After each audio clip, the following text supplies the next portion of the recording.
சிவாய நம. திருச்சிற்றம்பலம். சாயாண்பினை நாள்தோறும் தழைப்பவர் தாயே ஆகி வளர்த்தனை போற்றி.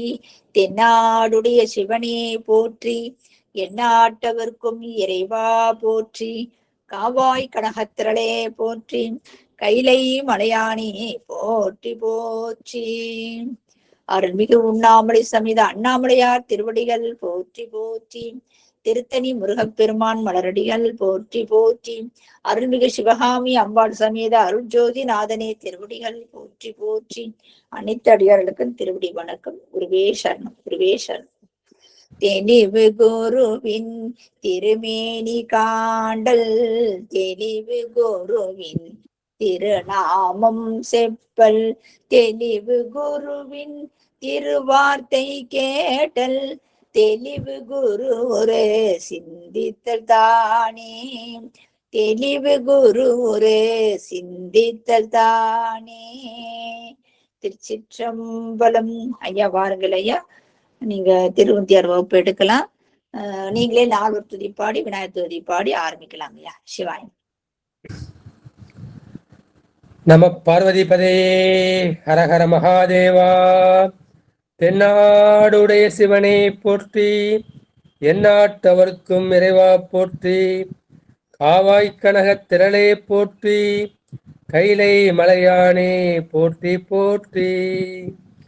ஒளியான திருமேனி உமிழ்தானம் மிகமேவும், கலியார வரும் யானை கடல் நாளும் மறவாமல், அழியாலும் மலர்தூவும் அடியார்கள் உளமான, வெளியாகும் வலிதாய வினை கூட நினையாவே. ஒளியர்கோன் வெப்பொலித்த புகழியர்கோன் கடல் போற்றி. ஆலிமிசை கல்மிதப்பில் அணைந்த பிரான் அடி போற்றி.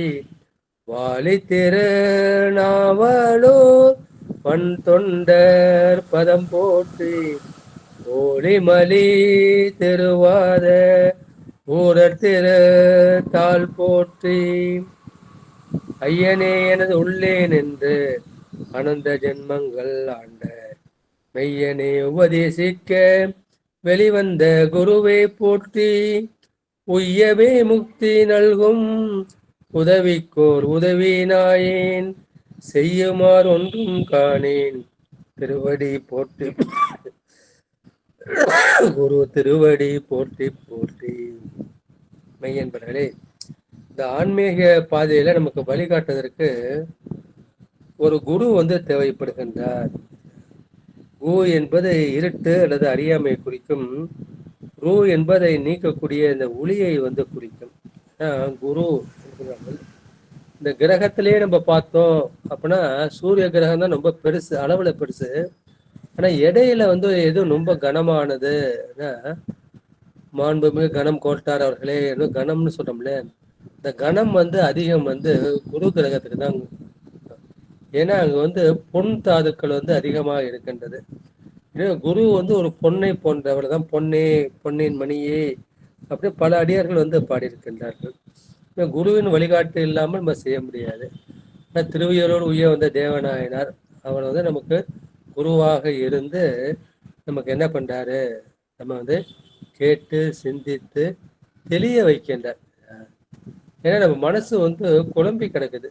அது நல்ல நெறியா, இது நல்ல நெறியா, அந்த பாதையில போகலாமா, இந்த பாதையில போகலாமா, சரியை பண்ணலாமா, கிரியை பண்ணலாமா, யோகம் பண்ணலாமா, ஞானம் பண்ணலாமா அப்படின்னு ஒன்னையும் கேட்டு கேட்டு இது குழம்பி போய் கிடைக்கின்றது. இந்த குழம்பிய குட்டையில நிறைய பேர் மீன் பிடிக்கிறாங்க. நம்ம என்ன செய்யணும், இந்த குளத்தை தெளிய வைக்கணும். இந்த தெளிய வைக்கிறதுக்கு குருவோட அருள் தான் தேவை. அதான் தெளிவு குருவின் திருமேனி காண்டல்.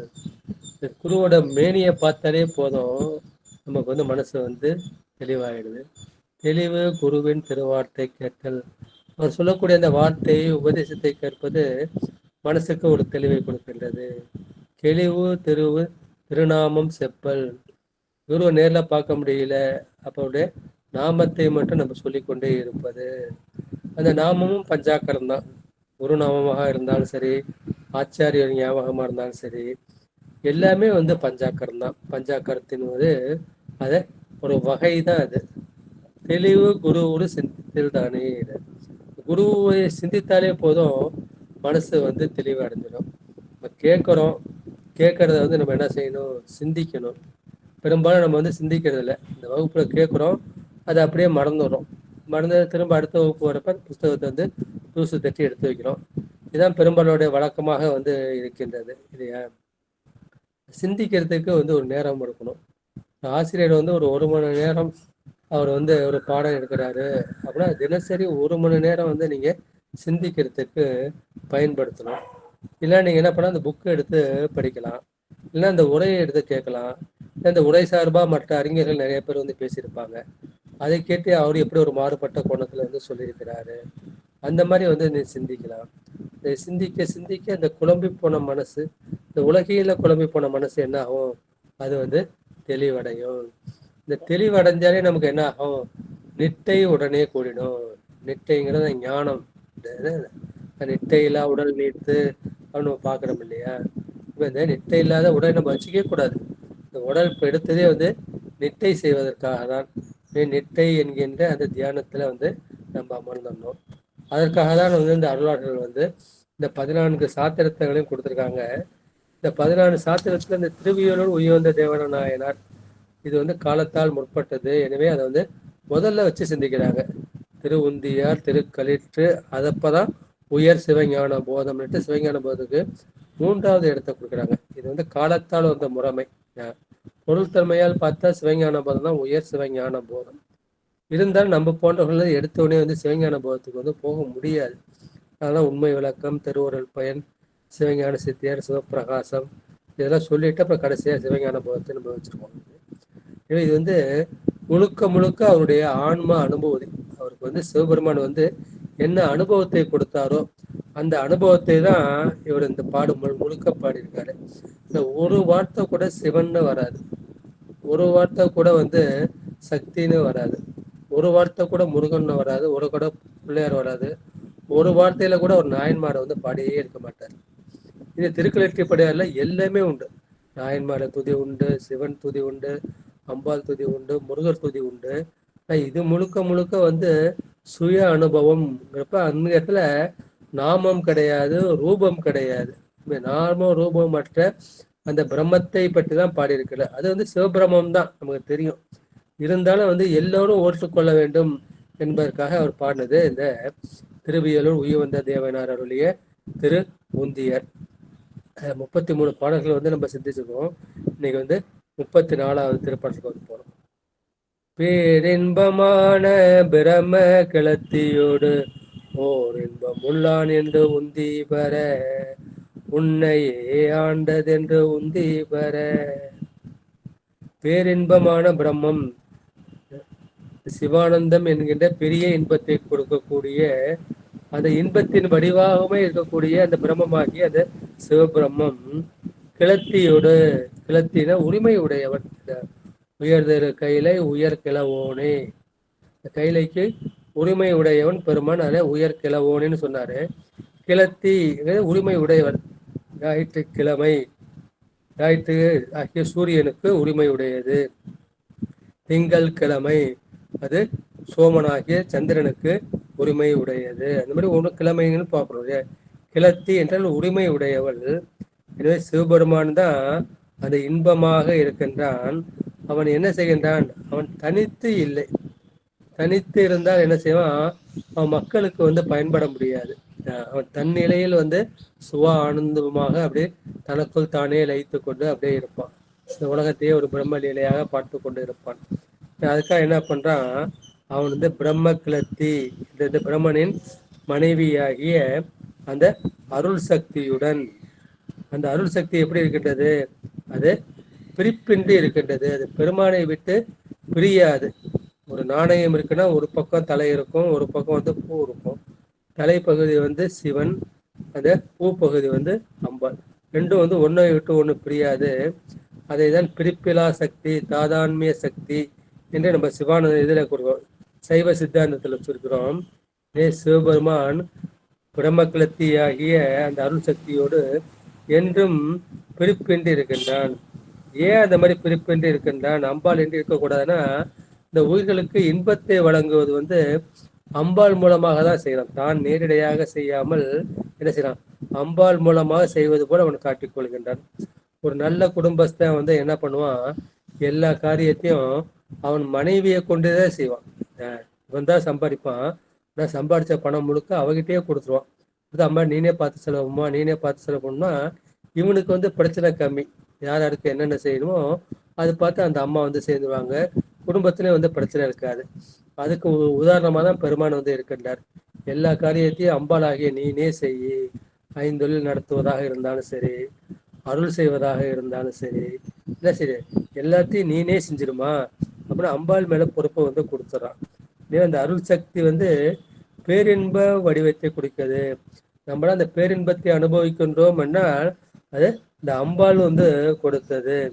அதுதான் அவனுடைய குணமாக இருக்கின்றது. நான் ஏற்கனவே இந்த குணம் குணி சம்பந்தம் வந்து பல பாடல்கள் வந்து ஏற்கனவே சொல்லிட்டேன். அதுக்கு உதாரணமா வந்து ஒரு பூக்குள்ள வந்து மனம் இருக்கு.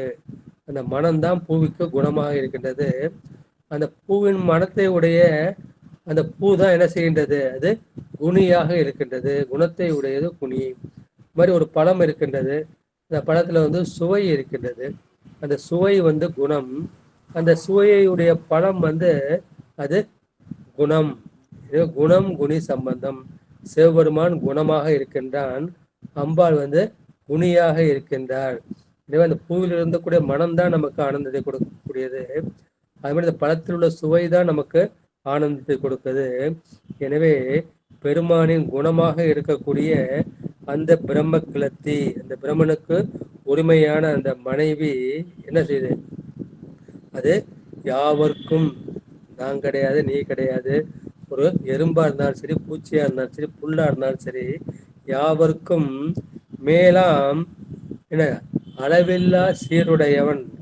யாவருக்கும் மேலாம் அளவில்லா சீருடையவன் அந்த சிவருக்கு பெருமான் தான். இது வந்து மாணிக்கவாசுடைய கருத்து. யாவருக்கு மேலாம் அளவில்லா சீருடையான். அந்த சீர் வந்து அது என்ன இருக்குது, அது பெருமானுடைய அருள் சக்தியாக இருக்கின்றது. பெருமானுக்கு அந்த அருளையே திருமேனியாக வைத்திருக்கின்றான். நம்ம பார்க்க நமக்கு திருமேனி வந்து மாயையினால் அந்த 36 தத்துவங்களால் ஆன திருமேனி. பெருமானுக்கு திருமேனி எது, அவனுக்கு மாயா திருமேனி ஏயான் என்று இருபாதில் வந்து சொல்வார். பெருமான் எப்பயுமே மாயா திருமணியை ஏயான், பொருந்த மாட்டான். அது வந்து அருள் திருமேனியை தான் குறிப்பான். எனவே அருளையே திருமேனியாக உடைய அந்த இறைவன் என்ன செய்கின்றான், அவன் எப்போதும் அந்த பேரின்ப நிலையில தான் இருக்கின்றான். அவன் வந்து படைத்தாலும் சரி, காத்தாலும் சரி, ஒடுக்கினாலும் சரி, மறைத்தாலும் சரி, அருள்னாலும் சரி, அந்த வீரட்ட செயல்கள் வந்து செய்தாலும் சரி, கோபப்பட்டாலும் சரி, அவன் எப்போதும் அந்த பேரின்ப நிலையிலே தான் இருக்கின்றான். எனவே அப்பேற்பட்ட அந்த இறைவனை அவனை சார்ந்து நிற்பவருக்கு ஆன்மா வந்து சார்ந்ததன் வண்ணம் எதை சார்கிறதோ அது நிழலை சார்ந்தால் அது இன்பம் அடையும், வெயிலை சார்ந்தால் வருத்தம் அடையும். அதுபோல் அந்த ஆன்மா வந்து அவனை சார்ந்து நிற்பவருக்கு அத்தகைய பேரின்பத்தையே வழங்குகின்றான். பெருமான் எப்படி இருக்கின்றான், அவன் வந்து ஆண்டானாக இருக்கின்றான். அதை தான் நம்முடைய சுந்தரபுரம் பாடல், மேலா அடிமை உமக்கே ஆளாய் பிறரை வேண்டாதே, மூலாத்தி போல் உள்ளே கனன்று முகத்தால் மகவாடி, ஆளாயிருக்கும் அன்பர் தங்கள் அல்லல் சொல்தக்கார், வாழாங்கிருப்பீர் திருவாரோரே வாழ்ந்து போதீரே. பெருமான் வந்து சுந்தரருக்கு வந்து கட்சி ஏகம்பத்துல அம்பாள் மூலமாக இடக்கணை கொடுத்து விடுகின்றார். இடக்கண் மூலமாக அந்த கள்ளக்கம்பனை கட்சி ஏகம்பனை அவர் பார்த்து விடுகின்றார். இருந்தாலும் வழக்கண் இல்லாம எப்படி போறது, அங்க பறவை நாச்சியார் வந்து அவங்க கிண்டல் பண்ணுவாங்களே, போனியா சங்கிலிகிட்ட போனியா, ஒத்த கண்ணு பொட்டா போச்சா அப்படின்னு சொல்லுவாங்களே, இந்த அது ஒரு மனசுல வந்து அது இருந்துகிட்டே இருக்கு. இந்த பெருமானை சந்திக்கணும். எப்ப சந்திக்கணும்? அவரை வந்து தனியா சிந்திக்கணும். பெருமான் வந்து எப்ப தனியா இருப்பாரு? ஒரு அஸ்த பூஜாம பூஜைல தான் தனியா இருப்பாரு. இந்த சாயங்காலம் பூஜை வந்து தேவர் குலாம்லாம் நிறைய வந்து அங்க பூஜை பண்ணிட்டு இருப்பாங்க. பெருமானை தனியா பார்க்க முடியாது. அதனால என்ன செய்யணும்? பெருமானை வந்து தனியா சந்திக்கணும். ஒத்தைக்கு ஒத்தையா சந்திக்கணும். மனசில் உள்ளதெல்லாம் வந்து குமுறெல்லாம் கொட்டி தீர்க்கணும் அப்படிங்கிற அந்த அர்த்தத்தோட தான் அங்க போயிட்டு, அதுக்கு தான் அந்த ஒரே ஒரு பொன் செந்துருத்தி பொண்ணுல அந்த பாடின ஒரே பாட்டு அந்த அதுதான். அதனால அந்த பாட்டை கேட்டாலே நமக்கு வந்து மனசு வந்து உருகி போயிடும். பேர்பட்ட அன்பு வந்து நம்ம சுந்தரர் வச்சிருக்காரு, இந்த மாதிரி கஷ்டப்பட்டுட்டாரு அப்படிங்கிறத தோணும். அப்பதான் மீளா அடிமை. நான் வந்து என்னைக்குமே நான் வந்து உனக்கு அடிமை தான், மீளாத அடிமை. என்னமோ நீ ஒரு ஓலையை காமிச்சு என்னை ஆட்கொண்டேன்னு நீ நினைச்சுக்கிட்டு இருக்க, அந்த மாதிரி இல்லை. நான் வந்து வலிய ஆட்பட்டேன். நான் வந்து விரும்பிதான் நான் வந்து ஆட்பட்டேன். வேண்டாம் வெறுப்பா வந்து ஆட்படல. என்ன போய் நீ இந்த மாதிரி தொந்தரவு பண்ணலாமா? எனக்கு இன்னொரு கண்ணை கொடுக்காம இருக்கலாமா? நான் உனக்கு எல்லாம் மேல அடிமை. இந்த அடியர்கள் வந்து என்ன பண்ணாங்க, வாய் விட்டு சொல்ல மாட்டேங்கிறாங்க. எனக்கு இவ்வளவு கஷ்டம் இருக்கு, மனைவியால இவ்வளவு கஷ்டம் இருக்கு, குழந்தைகள்லாம் கஷ்டம் இருக்கு, பொருளாதார கஷ்டம் இருக்கு, இந்த மாதிரி நிலப்பிரச்சனை இருக்கு, நீர் பிரச்சனை இருக்கு, இதையும் வந்து.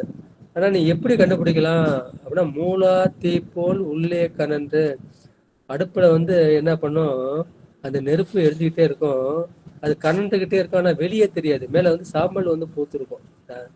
அது என்ன, அது மாதிரி மூலாத்தி போல் உள்ளே கனன்று முகத்தால் மிகவாடி. அந்த அடியர்கள் வந்து முகம் வந்து வாடி போயிருக்கு. வாடி போயிருக்குன்னா அங்க உள்ளுக்குள்ள வந்து இந்த கனல் போல அந்த துன்பம் வந்து இருக்கின்றது. அந்த மாதிரி தெரிஞ்சும் நீ சும்மா இருக்க, வாழாங்க இருப்பீர், நீனே வாழ்ந்து போதீரேன் அப்படின்னு அந்த 11 பாடல்லையும் அந்த இன்பத்தை வந்து நமக்கு அள்ளி கொடுப்பார். அது போலதான் என்ன செய்யறான், அவன் தான் வந்து ஆண்டான். நம்ம அடிமையாக இருந்தாலும் சரி இல்லைனாலும் சரி, அவன்தான் ஆண்டான். ஏன்னா அவன்தான் எல்லா உயிர்களுக்கும் அவன்தான் தலைவனாக எஜமானாக இருக்கின்றான். என்ன செய்யணும், நான் என்ன செய்யணும், உன்னையே ஆண்டது என்று உந்தி பெற. கடைசி வரி உன்னையே என்ற சொல் வந்து அவனை சார்ந்து நிற்கக்கூடிய நம்மை போன்ற அடியார்கள். எனவே அந்த சார்ந்து நிற்பவருக்குத்தான் அவன் வந்து பேரின்பத்தை கொடுப்பான். அப்ப சாராதவருக்கு கொடுக்க மாட்டானா அப்படின்னா வந்து ஓர வஞ்சனை உண்டா அவனுக்கு அப்படின்னு கிடையாது. ஒரு மரம் இருக்கு, நிழல் கொடுக்குது. ஏன் இந்த மரத்தோட நிழல்ல போய் நின்னா உனக்கு அந்த நிழலும் குளிர்ச்சியும் வந்து கிடைக்க போகின்றது. எனக்கு வந்து அந்த நிழல் வேண்டாம், குளிர்ச்சி வேண்டாம், நான் என் வழியை பார்த்து நான் போயிட்டே இருக்கேன் அப்படின்னு போனா உனக்கு கிடைக்காது. எவன் வந்து அவனை சார்ந்து நிற்கின்றார்களோ அவனுக்குத்தான் அந்த பேரின்பத்தை வந்து வழங்குகின்றான். அவன் வந்து ஓர வஞ்சனை வந்து உடையவன் கிடையாது.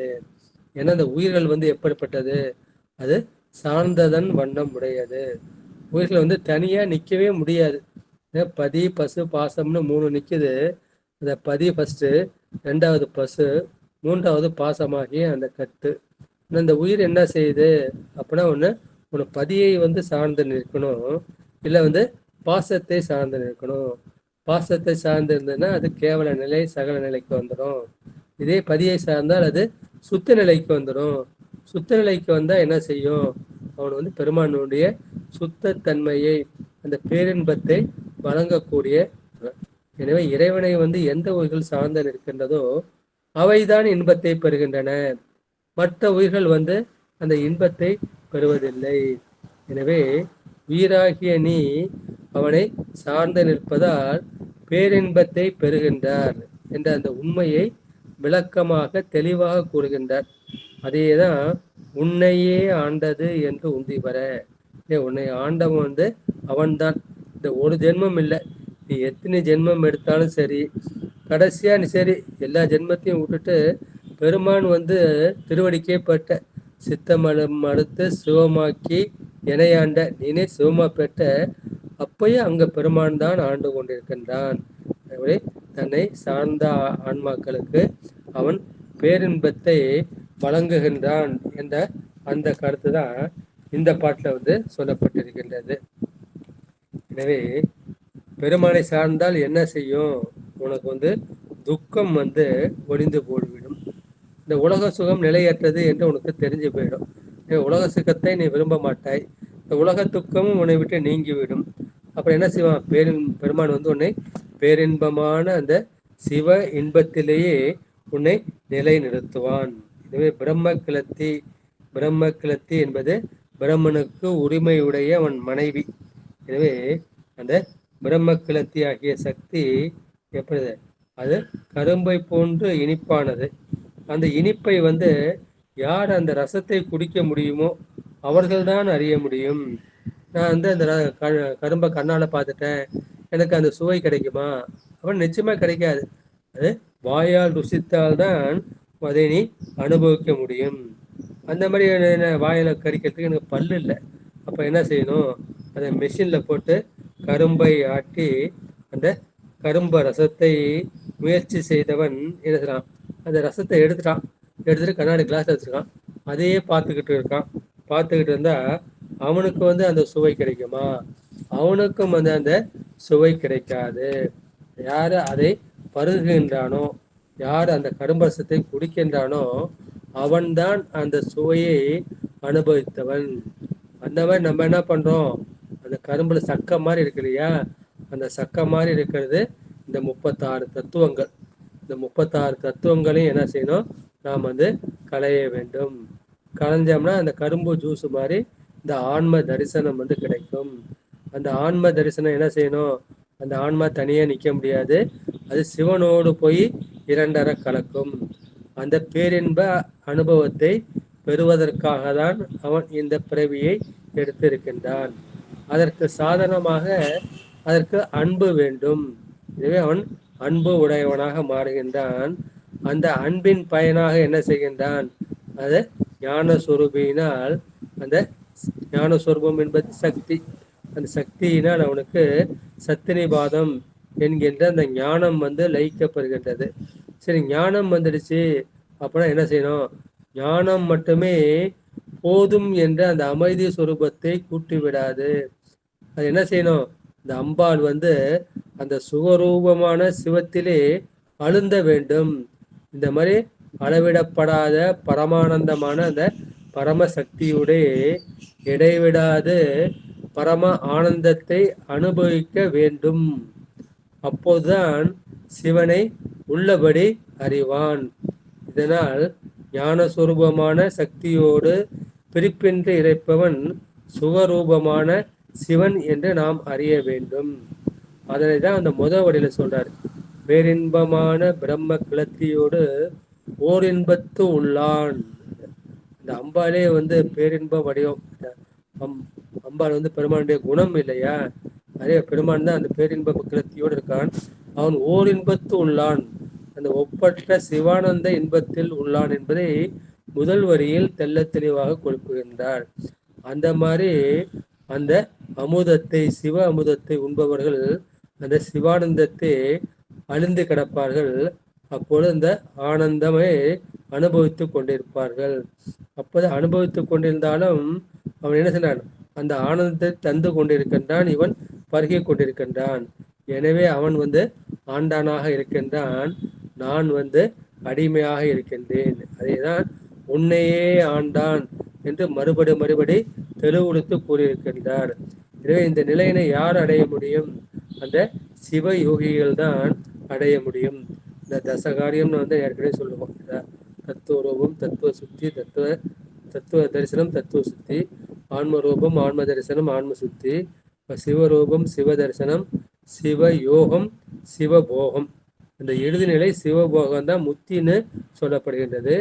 அதை அடைபவர்கள் வந்து சிவ யோகிகள். ஆனால் அவங்க என்ன செய்ய?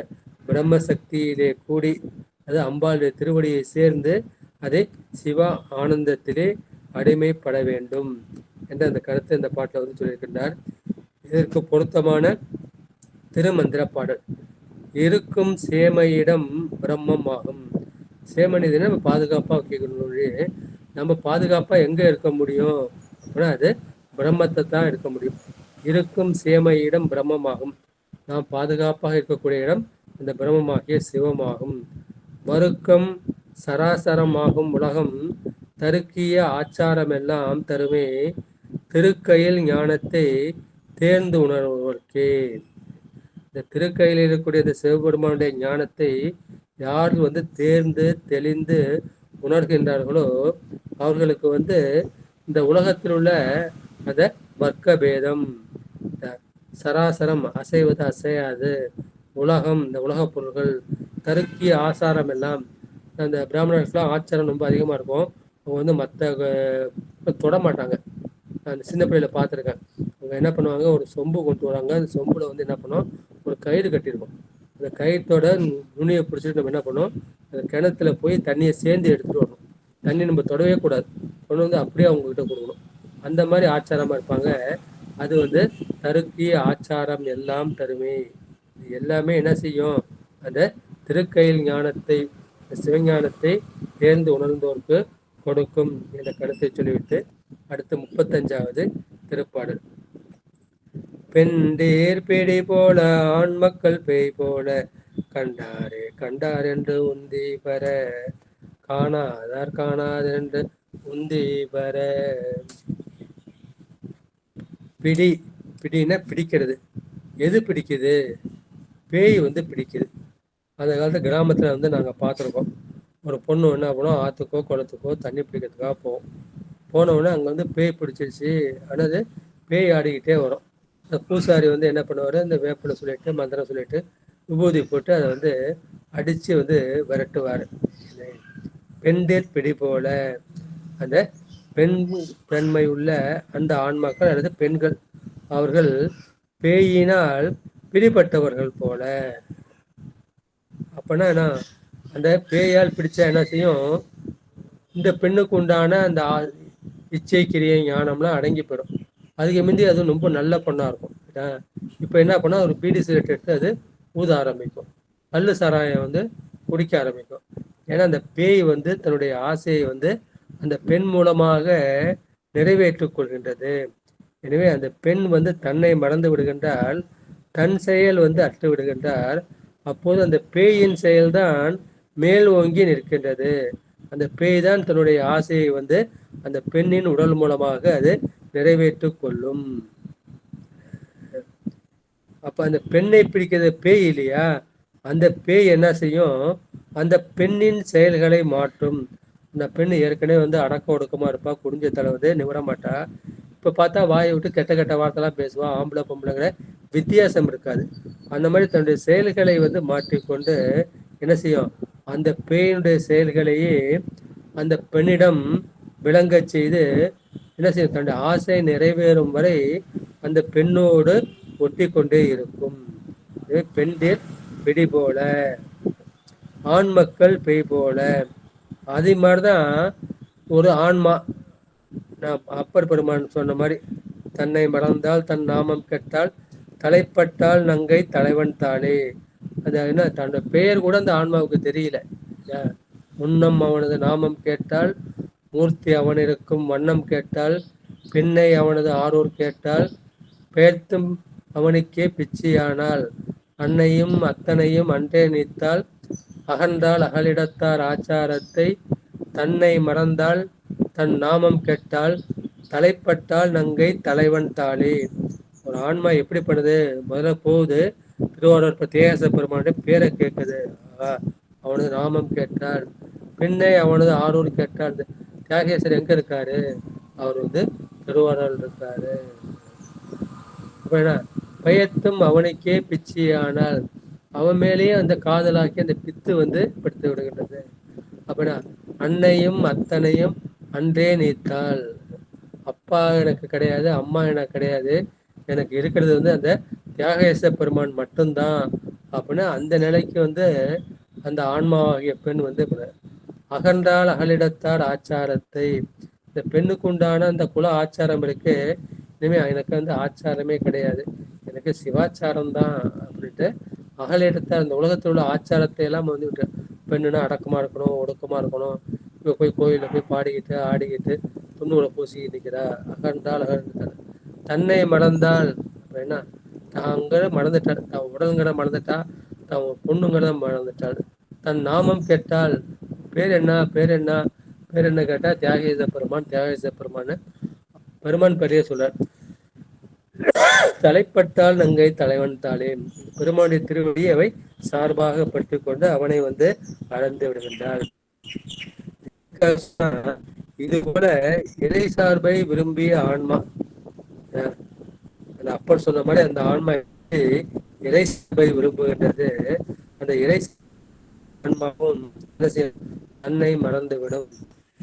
தன்னை மறந்தால் தன் நாமம் கெட்டால் பேர் இருக்காது, அவருக்கு தனக்குன்னு ஒரு செயல் இருக்காது, ஒரு ஞானம் இருக்காது. எனவே செயலற்று என்ன செய்வார், தன் செயலற்ற அப்ப ஈசன் தன் செயலே, ஈசனுடைய செயலாகிய திருவுருள் செயல் இந்த ஆன்மாவிடத்து விளங்கி தோன்றுமாறு அந்த ஆன்மாவை பெருமான் வந்து அந்த ஆட்கொள்ளக்கூடிய சிவபெருமான் என்ன செய்வான், அந்த ஆன்மாவினை மாற்றி அந்த ஆன்மாவுக்கு உண்டான எல்லாம் நீக்கி குற்றங்களை தன்னுடைய செயலை. ஐயா கொஞ்சம் கேட்கல, எனக்கு சரியா கேட்கல, விட்டு விட்டு வருது கொஞ்சம் லேசா. மற்றவங்களுக்கு எப்படிமா கேக்குது? ஆமாங்க ஐயா, விட்டு விட்டு தாங்க ஐயா கேக்குது.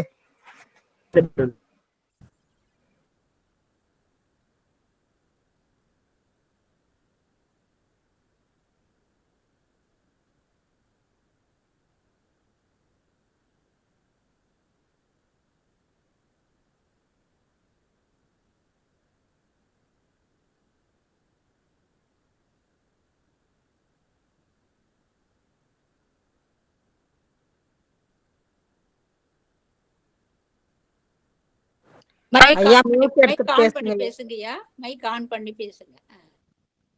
இப்ப கேக்குதா? பேசுங்க. சரிங்கம்மா.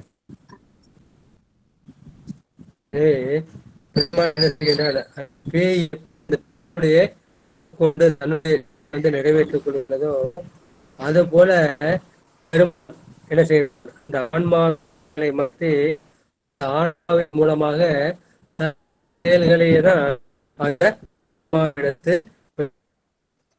இல்லைங்கய்யா கேட்கலைங்கய்யா, ஐயா கேட்கல, கொஞ்சம் விட்டு விட்டு தான் கேக்குது.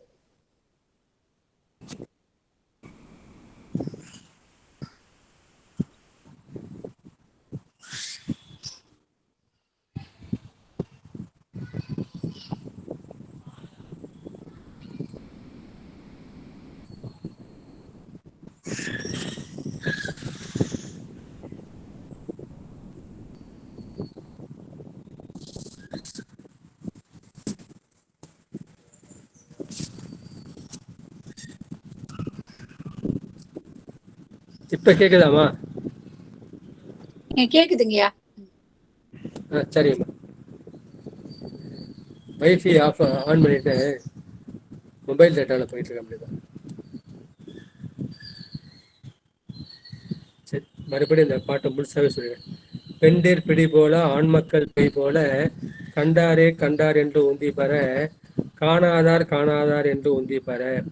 ஒரு பெண்ணை வந்து பேய் பிடித்து விடுகின்றது. அந்த பேய் பிடித்த பெண் என்ன செய்கின்றால், அவளுடைய தன்னிலையை மறந்து விடுகின்றார்.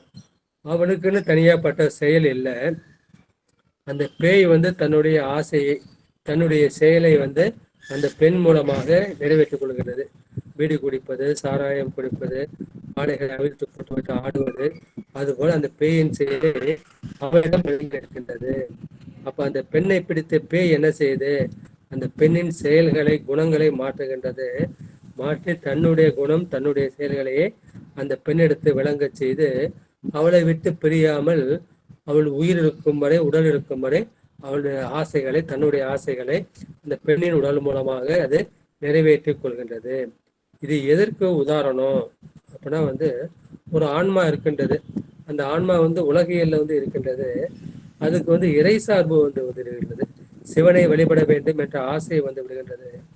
அதுபோல இறை சார்பு பெற்ற அந்த ஆன்மா என்ன செய்கின்றது, தன்னை மறந்து விடுகின்றது. தான் வந்து ஒரு ஆண், தான் வந்து ஒரு ஆன்மா, தான் வந்து ஒரு டாக்டர், அதையெல்லாம் வந்து மறந்து விடுகின்றது. தன் செயலற்று அந்த உடம்புக்குன்னு ஒரு செயல் இருக்கு இல்லையா, அந்த செயல் வந்து இது அற்று போய்விடும். அற்றுப்போனா வேற என்ன செயல் தான் இதுகிட்ட இருக்கும் அப்படின்னா அந்த பெருமானின் திருவருள் செயலே இந்த ஆன்மாவிடத்து விளங்கி தோன்றுமாறு நிற்கும். அப்ப அந்த ஆன்மாவை யார் ஆட்கொள்வது? அங்க வந்து பேய் வந்து அந்த பெண்ணை பிடிச்சுக்கிடுச்சு. இங்க இந்த ஆன்மாவை யார் வந்து ஆட்கொள்வது பிடிப்பதுன்னா அந்த சிவபெருமான் தான். பிடிச்சவர் என்ன பண்றாரு? அந்த ஆன்மாவின் செயல்களை மாற்றி விடுகின்றார். இந்த ஆன்மாவுக்குன்னு தனிப்பட்ட இச்சை கிரியை ஞானம் கிடையாது. இந்த ஆன்மாவுக்குன்னு தனிப்பட்ட விருப்பம் எதுவும் கிடையாது, தனிப்பட்ட செயல் எதுவும் கிடையாது, தனிப்பட்ட ஞானம் எதுவும் கிடையாது.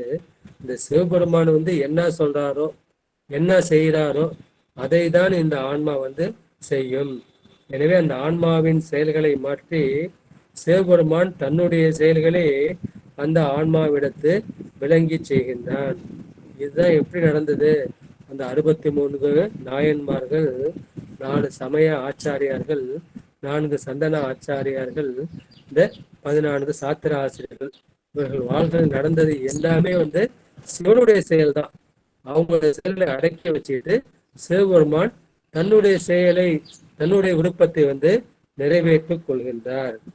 இவ்வாறு சிவபெருமானை உள்ளது உள்ளபடி கண்டு அவனோடு ஒன்றித்து நிற்பவர்கள், அந்த நாயன்மார்களும் சரி ஆச்சாரியர்களும் சரி, சிவபெருமானை விட்டு இமைப்பொழுதும் நீங்கவில்லை. அதான் இமைப்பொழுதும் என் நெஞ்சில் நீங்காதான் தாழ்வாழ்க, சிவபெருமான் தன் கூடவே இருக்கான் என்கின்ற அனுபவத்தை வந்து பெற்றவர்கள், அந்த அவனோடு ஒன்றி நிற்பவர்கள், அவர்கள்தான் அவனை உள்ளவாறு காண்பார்கள்.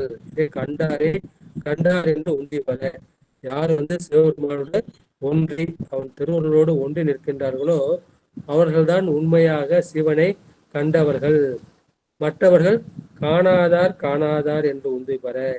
இவ்வாறு காணாதவர்கள் இப்ப மட்டும் இல்ல, எந்த காலத்திலும் அவனை காண முடியாது.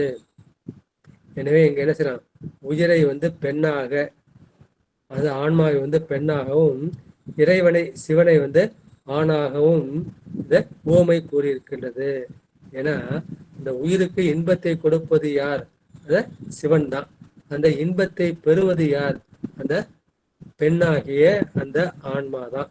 எனவே உயிருக்கு இன்பம் வழங்கக்கூடிய அந்த சிவன் வந்து இறைவன், ஆண்டவன். அந்த உயிரை அவன்தான் ஆள்கின்றான். எனவே அந்த உயிர் வந்து அவனுக்கு அடிமையாக இருக்கின்றது. இதுதான் நம்ம வந்து பெரும்பாலும் பார்க்கக்கூடிய இந்த காரியம். நேற்று கூட நம்ம என்ன பண்ணோம், இந்த சந்திர கலைகள் வந்து ஆண் கலைகள் 16, சூரிய கலைகள் வந்து பெண் கலைகள் 12ன்னு நம்ம திருமந்திரத்துல பார்த்தோம். இது சில சமயம் அந்த மாதிரி கொஞ்சம் மாறி வரும். இதற்கு உதாரணம் வந்து திருக்கோவையார். திருக்கோவையார் வந்து சிவனை என்ன, சிவனை வந்து தலைவியாக நினைப்பார். இந்த தலைவியாகிய அந்த சிவத்தை அடைய அந்த நாயகனாகிய அந்த ஆன்மா அது வந்து என்ன செய்யும்? அது வந்து செவிலித்தாய் மூலமாக, நண்பர்கள் மூலமாக அது வந்து முயற்சி செய்யும். ஏன்னா அந்த மாதிரி ஒரு மாறுபட்ட கருத்தையும் வந்து ஆச்சாரியர்கள் வந்து திருக்கோவையில அந்த மாதிரி சிவனை பெண்ணாக, தலைவியாக, அதை அடையக்கூடிய அந்த ஆன்மாவை வந்து ஆணாக உருவகம் செய்திருப்பார்.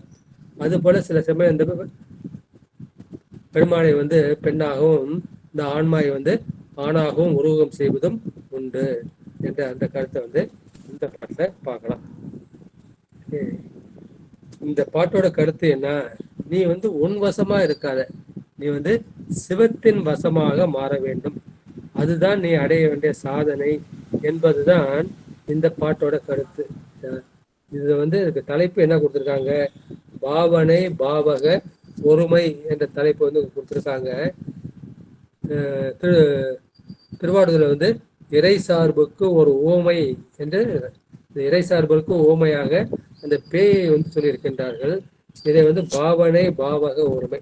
பெருமானை நம்ம வந்து எப்படி வந்து பாவனை பண்றோமோ அந்த பாவனைகளை தான் பெருமான் வந்து நமக்கு காட்சி கொடுப்பார். பாவனை என்பது நடத்தையை குறிக்கும், பாவகம் என்பது இயல்பு அல்லது கருத்தை குறிக்கும். இந்த கருத்து என்ன? இந்த பேயால் பிடிக்கப்பட்ட பெண் என்ன, அந்த பெண் போல நம்ம வந்து என்ன உயிரை பார்க்க வேண்டும்.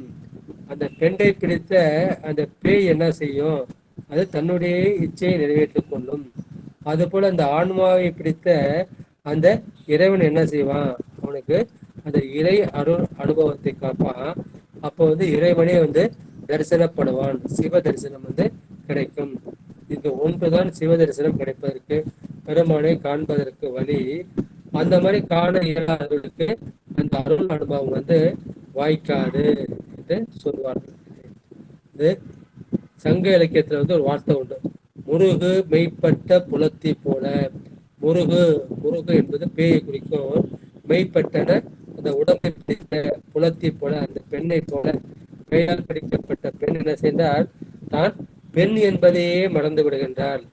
அவருடைய சொல்லும் செயலும் பேயின் சொல்லும் செயலுமாகவே தோன்றும். அதுபோல அவள் வந்து ரொம்ப மென்மையா இருப்பா. இந்த பேய் பிடிச்சவன அதுவரை இல்லாத வலிமையும் ஆவேசமும் அந்த பேய் பிடித்த பெண்ணுக்கு ஏற்பட்டுவிடும். அப்ப பெண் என்ன செய்கின்றாள்? தன்னை மறந்து விடுகின்றாள். தன்னை மறந்து பேய் போல நிற்கின்ற அந்த தன்மைதான் அவனுக்கு ஏற்படும். இது போல சிவபெருமான் ஒரு ஆன்மாவிடம் ஆவேசிக்கும் போது, உள்ளே பிரவேசிக்கும் போது, அந்த ஆன்மாவின் செயலை அறவே ஒழித்து சிவனாகிய தன் செயலே விளங்குமாறு நிற்பான். இந்த நிலையை பெற்றவர்கள் இப்ப அந்த பெண் வந்து தன்னை மறந்துட்டா இல்லையா, அது போல இந்த ஆன்மா என்ன செய்யும்? தற்போதத்தை, ஆன்ம போதத்தை இழந்து சிவபோதத்தில் நிலைபெறப்பட்டு நிற்கும். எனவே இந்த நிலை யாருக்கு கைவரப்படுகின்றதோ அவர்கள்தான் என்ன செய்வார்? திருவுருளை உணர்வார்கள், சிவபெருமானை தரிசிப்பார்கள். இது கைவரப்படாதவர்கள் திருவுருள் கூடாது, சிவபெருமானை தரிசிக்க முடியாது. ஒரு ஆன்மா வந்து பெண் ஆக பிறப்படைப்படுகிறது. அப்ப அதோடைய பேச்சு, செயல், நினைப்பு எல்லாமே வந்து பெண்ணாகவே கருதப்படும். பெண் போல மென்மையாக பேசுகின்றார், இனிமையாக பேசுகின்றார், வாய் அதிராமல் இருக்கிறார், கால் அதிராமல் நடக்கின்றார், வந்ததும் தெரியாது போனதும் தெரியாது, அந்த மாதிரி வந்து பேர் வாங்கலாம். ஆனா அந்த பெண் வந்து பேயால் பிடிப்புண்டால் அப்ப என்ன செய்யும்? உடம்பு வந்து பெண்ணாதான் இருக்குது. ஆனா அந்த பெண்ணுடைய இந்த மனம், வாக்கு, செயல், இதுதான் அவன் வந்து மனசால வந்து பேய் என்ன ஆசைப்பட்டதோ அதை நிறைவேற்றிக்குவா. வாக்கு வந்து அந்த பேயோட வாக்கு மாதிரி தான் இருக்கும், செயலும் அந்த பேயோட செயலா தான் இருக்கும். எனவே அவன் என்ன சொல்றான்? நான் பெண் என்பதையே மறந்து அவள் பேய்த்தன்மையாகவே அவள் ஒழுக நேரிடுகின்றது. அந்த பெண்ணின் செயலும் இப்போது பேயின் செயலாக மாறிவிடுகின்றது. இது போல நம்முடைய நாயகனாகிய, நம்முடைய தம்பிரானாகிய அந்த சிவபெருமான் என்ன செய்கின்றார்? இந்த ஆன்மாவை தன் வசமாக்கி கொள்கின்றார். அந்த தன் வசமாக்கி கொட்டாலும் அந்த வெளி உலகத்திற்கு அந்த ஆன்மா எப்படி இருக்கும்? ஒரு ஆணாகவோ பெண்ணாகவோ ஒரு சாமானிய உலகத்தினை போன்ற காட்சிப்படும். ஆனா அந்த ஆன்மாவின் செயலை வந்து சிவபெருமான் அளித்து தன்னுடைய செயலையே பிரகாசிக்கும்படி சிவம் வந்து அவர்களிடம் பிரகாசிக்கின்றது. இதனால் அங்க பாவனையோடு பாவகமும் ஒன்றுபட்ட நிலை இருக்கின்றது. இதைதான் சிவோகம் பாவனை அல்லது சிவ ஆவேசம் பெற்றவர்கள். சிவம் வந்து அந்த உடம்புல வந்து ஆவேசித்து விடுகின்றது, பிரவேசித்து விடுகின்றது. எனவே இந்த சிவ ஆவேசம் பெற்றவர்கள் சிவனை வந்து உள்ளபடி கண்டு அவனோடு கூடியவர்கள். இதை பற்றி தான் அவர் சொல்கின்றார், பெண்டேர் பிடி போல ஆண் மக்கள் பேய் போல கண்டாரே கண்டார் என்று உந்தி பெற. இந்த இவன் வந்து சிவத்துக்கு ஆட்படலை, இவன் வந்து பிரபஞ்ச முகமாகி அந்த மாதிரி நிற்கிறான். அந்த மாதிரி நின்றுட்டா இந்த நாய் என்ன பண்ணும்? நாய் வந்து தன்னை நக்கின சொத்தை மறுபடியும் வந்து சாப்பிடும். அது போல வேணா செய்ய உலகத்தில் உள்ள அந்த இன்பத்தை அவன் வந்து சாப்பிட்டு கொண்டு இருப்பான்.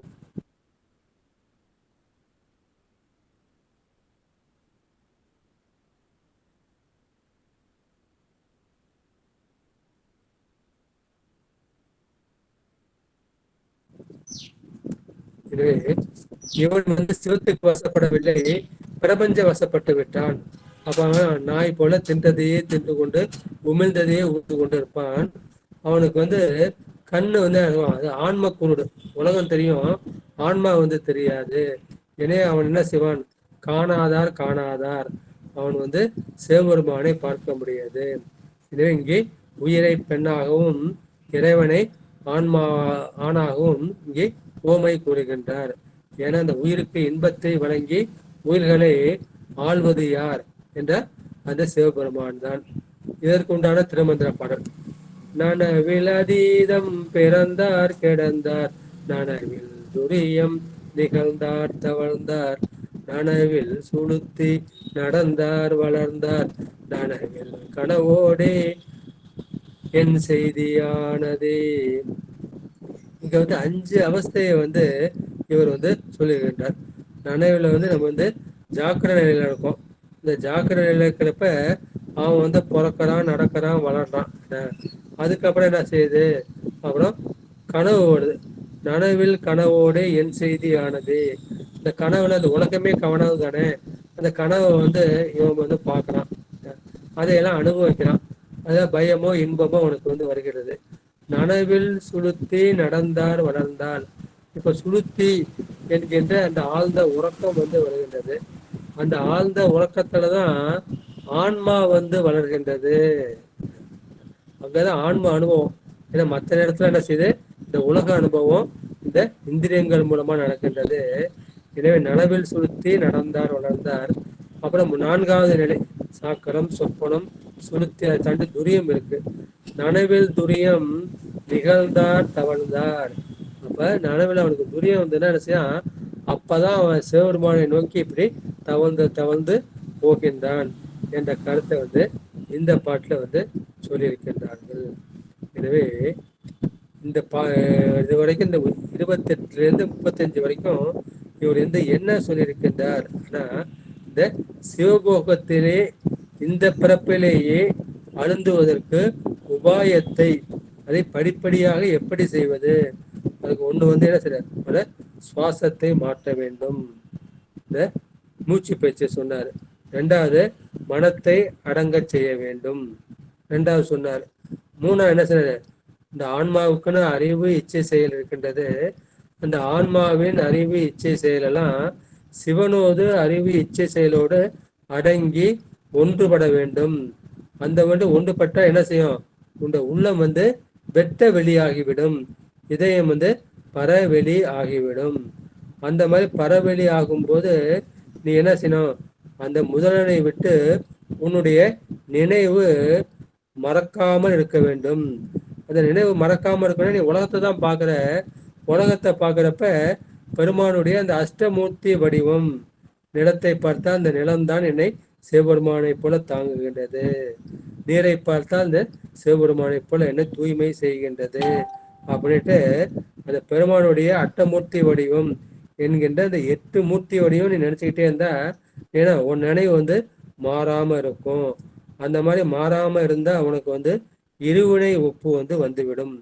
நல்லது வந்தால் குதிக்க மாட்டாய், தீயது வந்தால் தோழ மாட்டாய், இருவினை ஒப்பு உடையவனாக நீ வந்து விடுவாய். அந்த மாதிரி இருவினை ஒப்பு வந்ததுன்னா உனக்கு மல பரிபாகமாகும். அந்த சத்தினிபாதம் வந்து நடக்கும். அந்த சத்தினிபாதம் எப்படி இருக்கும்? அது ஒரு அருவி போல, ஒரு அமுத வெள்ளம் போல அந்த ஆன்மாவுக்குள் வந்து பாயும். அவன் அந்த அமுத வெள்ளமாகிய அந்த திருவுருள் பயனாகிய ஞானத்தை அவன் நுகர்ந்து கொண்டே இருப்பான். அதை என்றும் கை விடாமல் என்ன செய்யணும்? அதை ஞானத்தில் வந்து அந்த சொல் செயலெல்லாம் ஒடுங்கி நின்று அந்த அதீத நிலையில் நிலைக்க வேண்டும். இந்த மாதிரி சைவ சித்தாந்தத்துல சொல்லப்பட்டிருக்கின்றது. எனவே சைவ சித்தாந்த சமயத்தை நீ பின்பற்ற வேண்டும். மற்ற சமய கருத்துக்களை கேட்டு நீ சரணம் அடையக்கூடாது.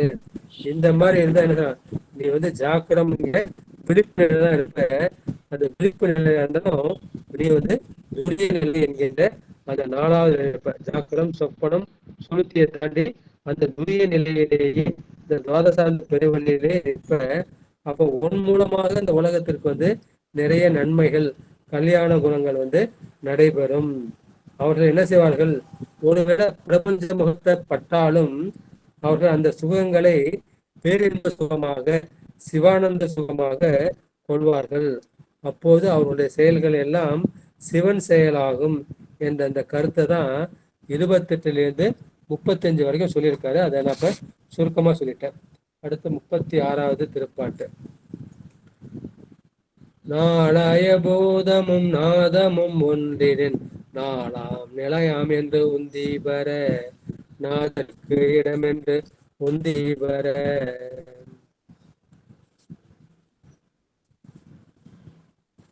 நாலாய பூதம்.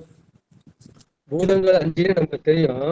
அது பூதங்கள் 5 பூதங்கள்ல வந்து 4 பூதம் ஆகாசத்தை தவிர்த்து பாக்கி 4 சொல்லியிருக்காரு. நாலாய பூதம் என்பது அந்த மண், நீர், நெருப்பு, காற்று, ஆகாயம் என்று 5 பூதங்கள் இருக்கின்றது.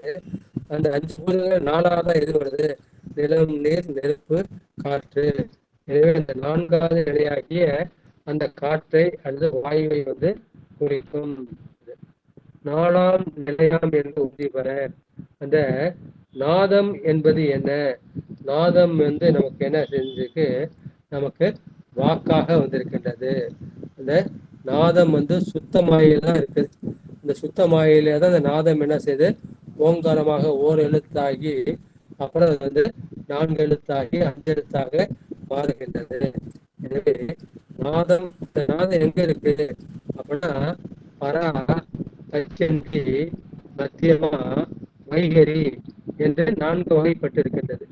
அந்த 4 வகைகளை வந்து வைகரியை வந்து 2ஆ பிரிச்சு ஸ்தூல வைகரி, சூக்கும வைகரி என்று 5ஆ பிரிச்சு அதை வந்து 5 எழுத்தா நம்ம வந்து மாத்திக்கிறோம். அப்ப நாதம் என்பது என்ன? நாதம் வந்து இந்த வாக்கு என்ன பண்ணுது? அது மேலே இருந்து வந்து கீழே இறங்கி இங்க மூலாதாரத்துல போய் படிஞ்சிடும். இந்த மூலாதார வாக்கு தான் வந்து பரா வாக்கு அல்லது சூக்குமை வாக்கு. இதை வந்து ஞானிகள் மட்டும்தான் அறிய முடியும். ஞானிகளும் யோகிகளும் வந்து அவர்கள் ஒருவர் தான் இந்த பராவாக்கு என்கின்ற சூக்குமை வாக்காகிய நாதத்தை அறிவார்கள். அது மூலாதாரத்தில் வந்து இருக்கும். அது வேறு யாராலும் அறிய முடியாது, உணர முடியாது, அனுபவிக்க முடியாது. இந்த பரா என்கின்ற சூக்குமை வாக்கை வைத்துதான் சிவபெருமான் வந்து தட்சிணாமூர்த்தியாக இருந்து அந்த சின்முத்திரையில வந்து அந்த சதகாதி 4க்கும் மௌனத்திலேயே என்ன செய்கிறார்? அவர் வந்து உபதேசம் செய்கின்றார். அந்த மௌன வாக்கு தான் இந்த சூக்குமை வாக்கு ஆகிய அந்த பரா வாக்கு. அப்ப 4ஆம் பூதமாகியது அந்த வாயுவாகிய அந்த பிராணவாயு. அப்ப அந்த 4வது வாக்கு எது? அது வந்து பரா, பச்சந்தி, மத்தியமா, வைகை. வைகையில இருந்து கீழே போனோம்னா அது சூக்குமை வாக்கு வந்து 4ஆவதாக நிற்கும். எனவே 4ஆவதாகிய சூக்குமை வாக்கு ஆகிய அந்த பராவாக்காகிய அந்த நாதமும் என்ன சொல்றாரு? நாலாய பூதமாகிய அந்த பிராணவாயு ஆகிய காற்று அதோடு என்ன செய்யணும்? அந்த சூக்குமை வாக்கு 4வது வாக்காகிய அந்த சூக்குமை வாக்கும் நாதமும் ஒன்று நின்றால் அதுதான் நின்மல துரியம். நமக்கு வந்து சகல அவஸ்தை, கேவல அவஸ்தை என்ன நம்ம பார்க்குறோம், சுத்த அவஸ்தைன்னு பார்க்குறோம். அது போல இந்த நின்மல அவஸ்தை, இந்த அவஸ்தை நம்ம என்ன சொல்றோம்? தத்துவத்தோடு கூடி நிற்போம், தத்துவத்தோடு பிடிந்து நிற்போம். சரிங்களா? இந்த கீழாள் அவஸ்தை, மேலாள் அவஸ்தை, மத்தியாள் அவஸ்தை எல்லாத்துலேயுமே இந்த 36 தத்துவம் இருக்கும். அதை கூடுவோம் குறையும், கூடும் குறையும், அந்த மாதிரி வந்து போயிட்டு இருப்போம். ஆனா இந்த நின்மல அவஸ்தை என்ன செய்யும்? அந்த 36 தத்துவத்தையும் விட்டுடுவோம். விட்டுட்டா அப்ப நமக்கு துணையா எது இருக்கும்? அந்த திருவுருள் தான் துணையா இருக்கும். அந்த திருவுருளோடு கூடி நிற்கின்ற அந்த நிலை இருக்கு இல்லையா? அதான் நின்மல துரியம். ஏன்னா தத்துவம் கூட என்ன மாயா மலம். ஏன்னா அங்க ஆணவம், கண்மம், மாயை என்கின்ற அந்த 3 மலமும் அற்று போய்விடும். அற்று போட்டு என்ன செய்வான்? அந்த நின்மலத்துல மலமற்ற நிலையில இருப்பான். அந்த நின்மலத்துல வந்து துரியம் என்கின்ற அதுல நின்மல சாக்கரம், நின்மல சொப்பனம், நின்மல சுளுத்தி, நின்மல துரியம், நின்மல துரியாதீதம். எனவே இந்த 4ஆம் பூதமாகிய அந்த பிராணவாயு, இந்த 4வது வாக்கு ஆகிய சூக்குமை வாக்கு அந்த பராவாக்கு, இந்த இரண்டும் ஒன்றில் நின்றால் அவனுக்கு நின்மல துரியம் என்கின்ற 4வது நிலை வந்து சித்திக்கும். இந்த நிலைதான் ஆன்மா வந்து திருவுருள் நிலையில் நிலைத்து நிற்பது. அந்த இடத்துல தான் சிவபெருமான் வந்து எழுந்து அருளிக்கக்கூடிய இடம். எனவே இந்த ஆன்மா என்ன செய்யணும்? அந்த நின்மல துரியத்தில் நிற்கும் போது சிவபெருமானை கூடும் இடமாக உள்ளது.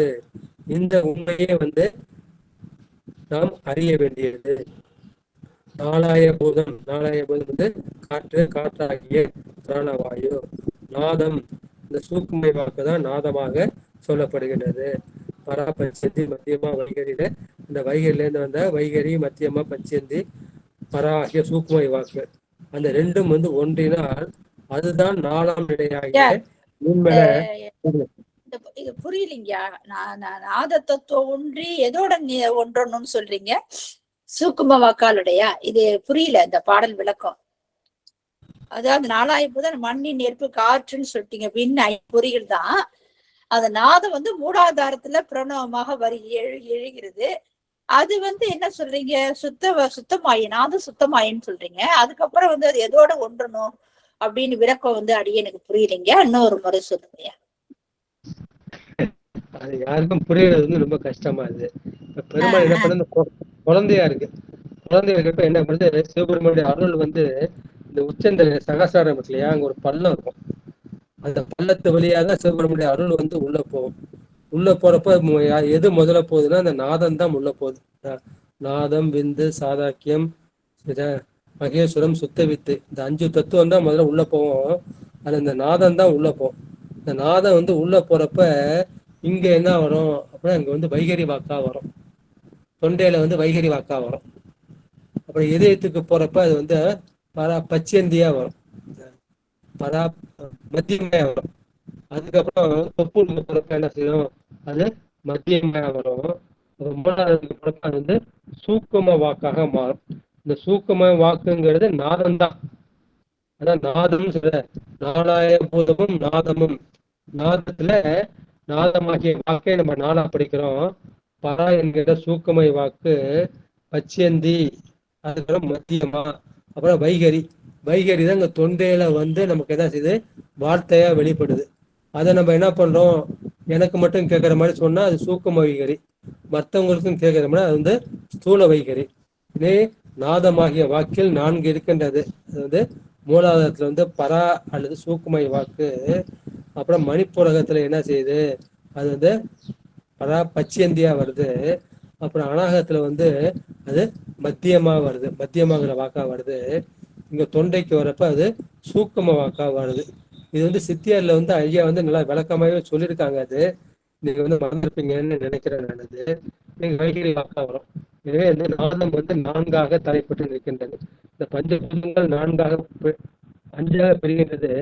அந்த 5ல வந்து 4ஆவதா இருப்பது வாயு என்கிற பிராணவாயு. இதே மாதிரி இந்த நாதம் என்ன செஞ்சது, அதுவும் வந்து 5ஆ பிரிஞ்சு அந்த மூலாதாரத்துல வந்து அது எப்படி இருக்கின்றது, பராவாக்கு அல்லது சூக்குமை வாக்கு. சூக்குமை வாக்குனா யாராலும் கேட்க முடியாது, அந்த அளவுக்கு சூக்குமம் உள்ளது. அது வந்து சிவஞானிகள், சிவ யோகிகள், அவர்களுக்கு தான் தெரியும். அவர்களுக்கு தான் சிவபெருமான் வந்து மௌனத்துல வந்து அந்த உபதேசம் செய்வார். அந்த மௌன உபதேசத்துல என்ன செய்யும், நூல்களையே உபதேசம் செய்வாங்க. பார்க்க போனா நம்ம தாய்மானவருக்கு வந்து மௌனகுடி என்ன பண்ணாரு, அந்த சிவஞான சித்தியார்ல வந்து முழுக்க முழுக்க மௌனத்திலேயே கொடுத்தார். மௌன உபதேசமா நடந்துச்சு. அதே மாதிரிதான் சிவபெருமான் என்ன செய்கிறார், அந்த சபகாதிகளுக்கு வாக்கிறந்த மௌனமாய், வாக்கையே அவர் பயன்படுத்தல. அப்ப என்ன பயன்படுத்தாரு, அந்த பராவாக்கு என்கின்ற சூக்குமை வாக்கு தான் அதை மௌனத்துல வந்து பயன்படுத்தாரு. மௌனத்தோட நிலை. இப்ப மறுபடியும் புரியுற மாதிரி சொல்றேன். 4ஆவது பூதம், இந்த 5 பூதங்களில் 4ஆவது சொல்லப்படக்கூடிய அந்த காற்று என்கின்ற பிராணவாயு. நாதம், அந்த நாதம் வந்து அது 4 வாக்குகளாக பிரிகின்றது. பரா, பச்சந்தி, மத்தியமா, வைகரி. இந்த பரா என்கிற சூக்குமை வாக்கு வந்து மூலாதாரத்தில் இருக்கின்றது. இந்த காற்று வந்து இங்க கண்டத்துல வந்து இருக்கின்றது. அந்த ரெண்டும் வந்து ஒன்றி இருக்கின்றது. இந்த பிராணவாயுவும் அந்த நாதமாகிய அந்த சூக்குமை வாக்கும் ஒன்றி நின்றால் அந்த நிலைதான் நிர்மல துரியம். அவஸ்தையில பல அவஸ்தை இருக்குது. கேவல அவஸ்தை, மத்தியால அவஸ்தை, அப்புறம் சகல அவஸ்தை, கீழாள அவஸ்தை, மேலாள அவஸ்தை, மத்தியால அவஸ்தை. அது எல்லாத்திலும் மேம்பட்டது வந்து சுத்த அவஸ்தை என்று சொல்லக்கூடிய நிர்மல அவஸ்தை. சுத்த அவஸ்தையில வந்து அந்த தத்துவம் வந்து எதுவுமே இருக்காது. தத்துவம் கடந்த நிலை. இப்ப திருவுருள் மட்டும்தான் நிற்கும்.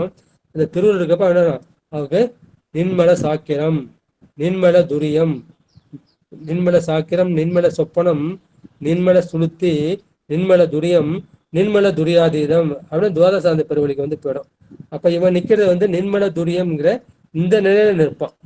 நேற்று நம்ம பார்த்தோம் இல்லையா திருமந்திரத்துல, அவனுடைய பார்வையும் சரி நினைப்பும் சரி இங்க உச்சந்தலையிலே இருந்து கொடுக்கும்.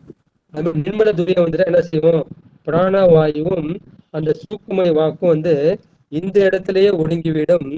அதுதான் நிர்மல துரியம் என்கின்ற 4வது நிலை. ஏன்னா நிர்மல துரியத்துல 5 நிலை இருக்கு.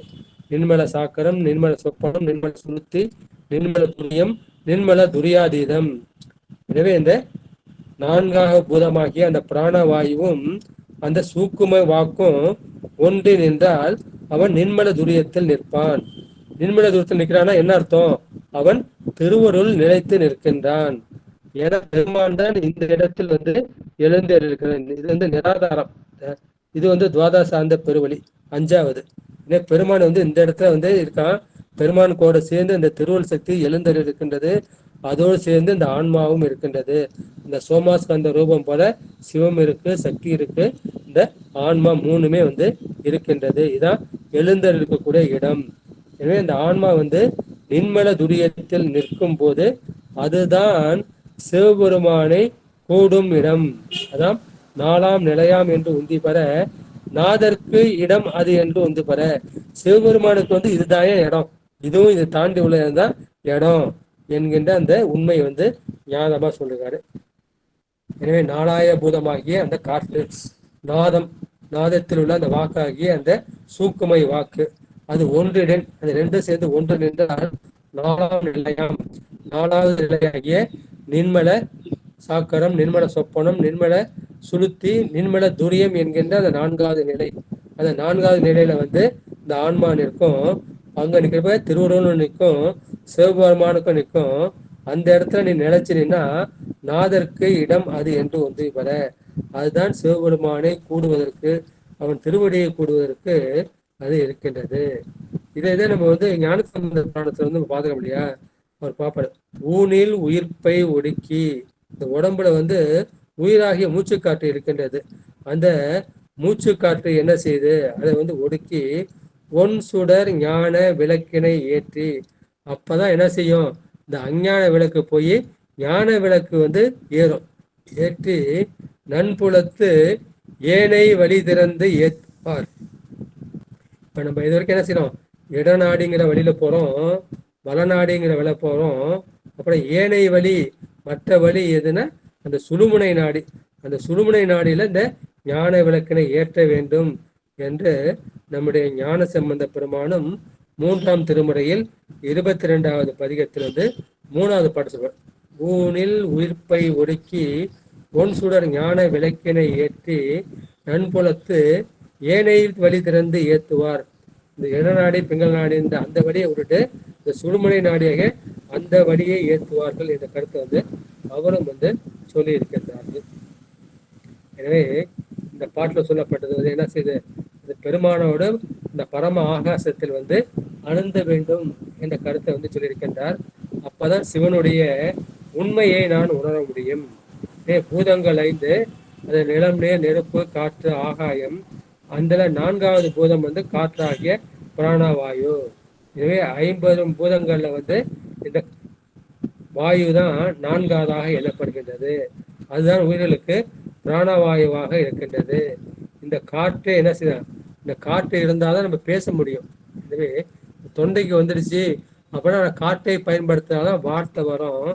எனவே இந்த பிராணவாகிய அந்த காற்றே காற்றால் உந்தப்பட்டு தோன்றுவது வாக்கு. அந்த வாக்கு என்ன செய்யும், முதல்ல தோன்றப்ப அது சூக்குமை வாக்கு என்கின்ற பராவாக்காக தோன்றும். அப்புறம் பைச்சந்தியாக மாறும். அப்புறம் நெஞ்சில வந்து மத்தியமா மாறும். தொண்டை குழிக்கு வரப்ப அது வைகரியாக மாறும். எனவே இந்த சூக்குமை வாக்கு அதுதான் வந்து 4வது வாக்கு. அப்ப இந்த பிராணனும் நாதக்கலையும் ஒன்றும் அந்த மாதிரி ஒன்றிடும் போது அந்த முத்தி நிலையில், முத்தி நிலை நம்ம பார்க்க இல்லையா, சாலோகம், சாமீபம், சாரூபம், சாயுஜ்யம். இந்த சாயுஜ்யம் என்கின்ற அந்த 4வது நிலை, இந்த 4வது நிலை பெருமானோடு நாம் அடியோடு ஒன்றாக கலந்து விடுகின்றோம். இந்த சாயுஜ்யம் தான் சிவபெருமான நாதனுக்கு உரிய இடமாகும். எனவே யோக நிலையில தான் இந்த பாடலை வந்து சொல்லியிருக்கின்றார்கள். எனவே 4வது என்பது அதை நின்மல துரியம் என்கின்ற அருள்நிலை. அப்ப என்ன செய்யும், இந்த பிராணவாயு வந்து இந்த சுழுமுனை மைய நாடி வெளியே சென்று நாத கலையுடன் கூடி உச்சியில் சேர்வது. அதுதான் வந்து அருள் நிலையம் சொல்லப்படுகிறது. இப்ப என்ன செய்யுது, இப்ப ஒரு குதிரை இருக்கு, குதிரை என்ன பண்றாங்க, அத குதிரை லாடம் இருக்கு, அந்த லாடத்துல வந்து 3 கட்டு கொண்டு போடும்போது அது முழுசா நடக்க முடியாது. அதே போல வண்டியில போட்டப்ப என்ன பண்றாங்க, அதுக்கு கடிவாளம் போடுகிறாங்க, கால்கட்டை வந்து அவுழ்த்தி விடுறாங்க.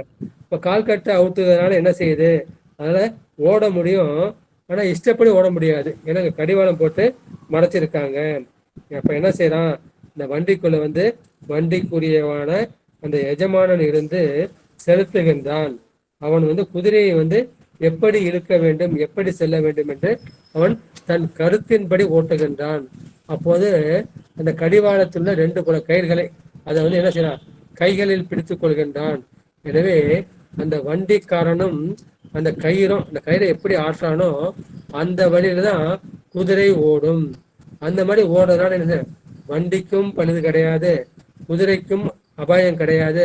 அவன் எந்த இலக்குக்கு போகணுமோ அந்த இலக்குக்கு போக வேண்டி அந்த சுகத்தை அனுபவிக்க முடியுது. இதுக்கு எது உதாரணம், சிவனும் வந்து அந்தந்த முறையில தான் நின்று செய்கின்றான். அப்ப சிவபெருமான் என்ன செய்கின்றான், அவன் அனாதியே தன்னுடைய சிவஸ்வரூபம் தோன்றாமல் ஆன்மாவுக்கு ஆன்மாவாக நிற்கின்றான். எனக்கு உயிர் தான் தெரியுது, சிவன் வந்து தெரியல. அப்படியே ஆன்மாவுக்கு ஆன்மபோதம் தோன்றாதபடி என்ன பண்ணும், சிவமாக மாற வேண்டும், சிவமாக நிற்க வேண்டும். அந்த மாதிரி சிவமாக மாறி சிவமாக நின்றால்தான் அந்த சாதகனுக்குத்தான் சிவனுடைய உண்மை வந்து விளங்கும். எனவே இதுதான் அந்த சிவன் எழுந்தருளக்கூடிய பரம ஆகாச இடம் என்கின்ற துவாதசாந்த பெருவழி. இதுதான் அவனை கூடும் இடம், இதுதான் வந்து நாடனுக்கு இடம், இதுதான் வந்து பிரம்மரந்திர பரமஹாசம் என்று சொல்லப்படுகின்றது. இதேதான் திருமலர் சொல்லியிருக்கின்றார்கள், விந்துவும் நாதமும் மேருவில் ஓங்கிடில் சந்தையிலான சமாதியில் கூடிடும் அந்த மேலாத அறிவின் அரும்பொருள் சுந்தர சோதியும் தோன்றிடும் தானே. இந்த தத்துவத்துல முதலாக இருக்கிறது சிவம் சக்தி அல்லது விந்து நாதம். அந்த விந்துவும் நாதமும் மேரு, இந்த உடம்பு தான் வந்து மேரு, இதுதான் வந்து கைலாசம். இந்த மேருவில் ஓங்கீடில் சந்தியிலான சமாதியில் கூடிடும். இந்த ஆன்மா இங்க வந்தாதான் உனக்கு சமாதி நிஷ்டை கூடிடும். அப்போது அந்தமில்லாத, அத முடிவு இல்லாத அறிவின் அரும்பொருள் பெருமானின் அந்த அரும்பொருளாகிய அந்த அறிவில் சுந்தர சோதியும் தோன்றிடும் தானே. இங்கேயே மனசை வச்சா பெருமான் வந்து சுந்தர ஜோதியாக சுந்தரநாதாக நடனம் புரிவான் என்ற கருத்தை வந்து இந்த பாட்டை வந்து சொல்லியிருக்கின்றார்கள். அடுத்து வந்து 37வது பாட்டை பார்த்து நம்ம நிறைவு பண்ணலாம். சென்ற நெறியெல்லாம் செந்நெறியாம் படி நின்ற பரிசறிந்து உந்தி பெற நீ செயல் செய்யாதே உந்தி பெற. நெறி எல்லாம், நெறினா உலகத்துல வந்து பல நெறிகள் இருக்கின்றது, பல சமயங்கள் இருக்கின்றது. அந்த பல சமயங்களில் இங்க நெறி என்ற சொல்லுக்கு செந்நெறி, செந்நெறி என்பது சிவநெறியை குறிக்கும், செழுமையான நெறியாகி அந்த சிவநெறியை குறிக்கும். உலகத்துல வந்து பல நெறிகள் பல்வேறு சமயங்கள் இருக்கின்றது, அதையெல்லாம் நாம் சமயம் என்று சொல்கின்றோம். அதில் செந்நெறி என்பது அந்த சுத்த சித்தாந்த சைவ நெறியை சிவநெறியை வந்து குறிக்கும். சென்ற நெறியெல்லாம் செந்நெறி ஆம்படி நின்ற பரிசு அறிந்து உந்தி பெற. உலகத்துல பல சமயம் இருக்கின்றது, அந்த பல சமயமும் ஒரு ஏணிப்படி போல இருக்கின்றது, ஒரு மாடியை அடைவதற்கு ஒரு ஏணிப்படி போல இருக்கின்றது. ஆனா முடிவுல எல்லாம் வந்து சேரக்கூடிய இடம் எது, அதுதான் அந்த தாழ்வாரம். அதேதான் செந்நெறி ஆகிய அந்த சிவநெறி. அந்த சிவநெறிக்கு நாம் உரிமை உடையவராக வேண்டும், அதற்கு நம்மை திருத்திக் கொள்ள வேண்டும். நம்மகிட்ட குற்றம் இருக்கின்றது, குறைகள் இருக்கின்றது, அதை திருத்த வேண்டும். அதை திருத்த நம்மால் திருத்த முடியாது, அதை திருத்தி அருள் புரியக்கூடியவன் அந்த சிவபெருமான். அவன் தான் என்ன பண்றான், எல்லா சமயங்களிலும் உள்ள எல்லா உயிர்களுக்கும் அவன்தான் வந்து அந்தந்த சமயத்தில் அருள் சுரப்பவன், அருள் புரிபவன். அவன்தான் நம்முடைய சிவபெருமான் என்பதை நீ அறிய வேண்டும். அதான் நின்ற பரிசு அறிந்து உந்தி பெற. சிவபெருமான் தான் அந்தந்த மதத்தில் அந்தந்த கடவுளாக நின்று அந்த ஆன்மாக்களை கடையேற்றுகின்றான் என்று அந்த பரிசை நீ புரிந்து கொள்ள வேண்டும். நின்ற அந்த பரிசு அறிந்து சிவபெருமான் இந்த நிலையில் இருக்கின்றான் என்பதை நீ அறிவாயாக. எனவே நீ செயல் செய்யாதே வந்து பெற. அப்ப என்ன ஆகும்? இந்த திருவருள் தான் செயல்படுகின்றது, நான் செயல்புரியவில்லை. எனவே நீ எதையும் தன்முனைப்பால் செய்யாதே. தன்முனைப்போடு ஆன்மபோதத்தோடு ஈகோவோடு செய்வதை தவிர்ப்பாயாக. அந்த மாதிரி செஞ்சாதான் நீ சிவநெறிக்கு வரக்கூடிய தகுதி உள்ளவன். சென்ற நெறி எல்லாம், இந்த உலகத்தில் உள்ள பல்வேறு சமய நெறிகள் எல்லாம் செந்நெறி ஆகும்படி, சிவநெறியாகிய இந்த செழுமையான நெறி ஆகும்படி நின்ற பரிசு அறிந்து, சிவபெருமான் தான் அந்தந்த சமயத்தில் இருந்து அந்தந்த ஆன்மாக்களை முன்னேற்றுகின்றான் என்ற அந்த பரிசை அறிந்து, சிவபெருமான் இந்த நிலையில் தான் இருக்கின்றான். இதுல என்னுடைய செயல், நான் செய்ய வேண்டிய செயல் எதுவுமே இல்லை. சிவபெருமானுடைய திருவருள் தான் எல்லாத்தையுமே செய்யுது. எல்லா மதத்தையும் எல்லா சமயத்தையும் அதுதான் வழி நடத்துது. நான் அதை பத்தி பேச வேண்டியதோ நினைக்க வேண்டியதோ செய்ய வேண்டியதோ எதுவுமே இல்லை. நான் என்ன செய்யணும்? அந்த சிவநெறியில் நான் அடங்கி நிற்கும். அந்த அடங்கி நின்றால் நான் அந்த சிவநெறிக்கு வரக்கூடிய தகுதி உள்ளவன். அந்த நேரத்துல அந்த ஆன்மா எந்த செயலையும் செய்ய வேண்டிய அவசியம் இல்லை என்பதை இந்த பாட்டுல சொல்லியிருக்கிறார்கள். இதை சிவமாகிய செந்நெறியின் இயல்புன்னு தலைப்பு கொடுத்திருக்காங்க. இது சிவன் நமக்கு செய்யக்கூடிய உபகாரம். இது இந்த சிவனும் தான் எல்லாம் செய்யறான், நான் எந்த செயலுமே செய்யல. இந்த ரெண்டே கருத்து தான். சிவன் தான் எல்லா ஆன்மாக்களுக்கும் எந்த மதத்துல இருந்தாலும் சரி அவன் தான் உபகாரம் பண்றான். இதுல நான் செய்ய வேண்டியது எதுவுமே இல்லை. எனவே சிவபெருமானுடைய திருவருள் செலுத்தி இருக்கின்றது. அந்த செலுத்தும் வழியிலே நான் சென்று கொண்டிருக்கின்றேன். அந்த நான் எந்த நிலையில போறேனோ அந்த நிலையில எனக்கு செம்மையான நெறி செழுநெறி. நான் அந்த தன்மையை அறிந்து அதன் வழியிலே நிற்கின்றேன். அப்போது என்ன செய்யும்? தன்முனைப்போடு நான் எந்த செயலும் செய்யவில்லை. தன்முனைப்போடு செஞ்சால் என்ன செய்யும்? அது நல்வினைக்கும் தீவினைக்கும் இட்டு சொல்லும். மறுபடியும் எனக்கு பிறப்பு இறப்பு வரும். எனவே தன்முனைப்போடு எந்த செயலையும் செய்யக்கூடாது. நான் எந்த செயலையும் செய்யவில்லை என்றால் அப்ப சிவன் தான் செய்யறான். அப்ப எனக்கு பிறப்பு இறப்பு கிடையாது. நம்ம வாழ்ந்து கொடுக்கோம். இந்த வாழ்கின்ற செயலுக்கு ஏதாவது செயல் செய்ய வேண்டியிருக்கின்றது. அந்த செயல் செய்யும் போது யான் எனது என்னும் தன்முனைப்போடு நம்ம செய்யறோம். அதே மாதிரி யான் எனதுன்னு தன்முனைப்பு அப்ப விருப்பு வெறுப்பு தலை தூக்கும். விருப்பு வெறுப்பு தலை தூக்கும்னா ஆகாமியம் சேரும். ஆகாமியம் சேர்ந்தால் நமக்கு மறுபிறப்பு வரும். ஏன்னா இந்த செம்மை நெறியிலிருந்து நாம் மறுவி விட்டோம். அது செயற்கையின் மூலமாக நாம் சென்று விட்டோம், மறுபிறப்புக்கு சென்று விட்டோம். இதை விட்டுட்டு நம்ம என்ன செய்யணும்? இதற்கு மாறாக இறைவனுடைய திருவருள் தான் முன்னிட்டு செல்கின்றது. எனக்குன்னு எந்த விருப்பம் வெறுப்பு கிடையாது, எனக்குன்னு எந்த செயலும் கிடையாது. எல்லாம் சிவன் செயல் என்று ஒழுகினால் அவன் செல்கின்ற நெறிதான் செழுமையான செந்நெறி. அது இறைவனுடைய திருவுருளை பற்றி இருப்பது. அதுதான் மாணிக்க சொல்ல, சித்தம் சிவமாக்கி செய்தனவே தவமாக்கும் அத்தனென கருளியவாறு ஆர்பெறுவார் அச்சோவே.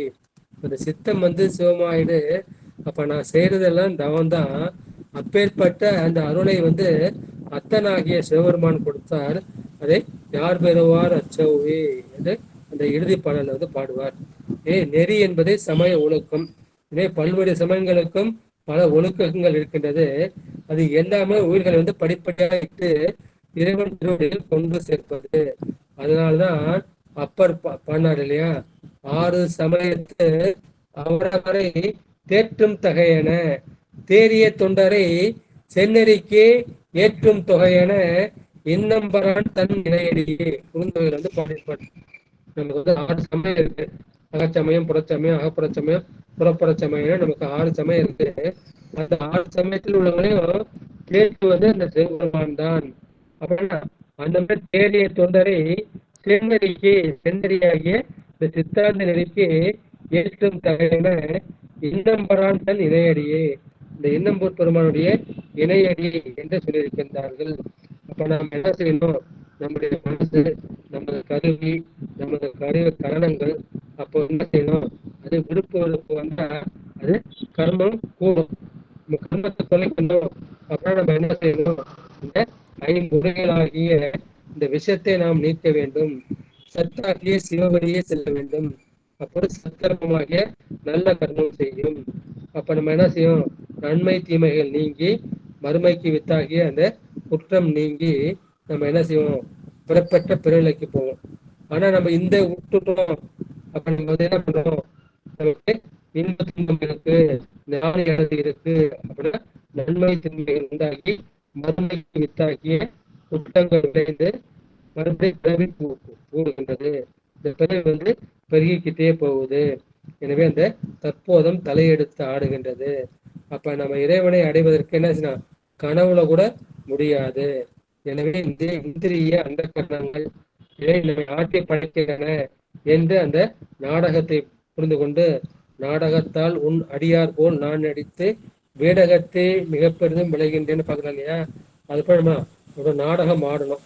நாடகம் ஆடினா அந்த மனசு வந்து சலிக்கும். சலிச்சுன்னா நமக்கு இந்த இன்ப துன்பம் போதுண்டா சாமி அப்படின்னு அந்த வரி வரும். அந்த மாதிரி வரி வந்தா நம்ம என்ன செய்வோம்?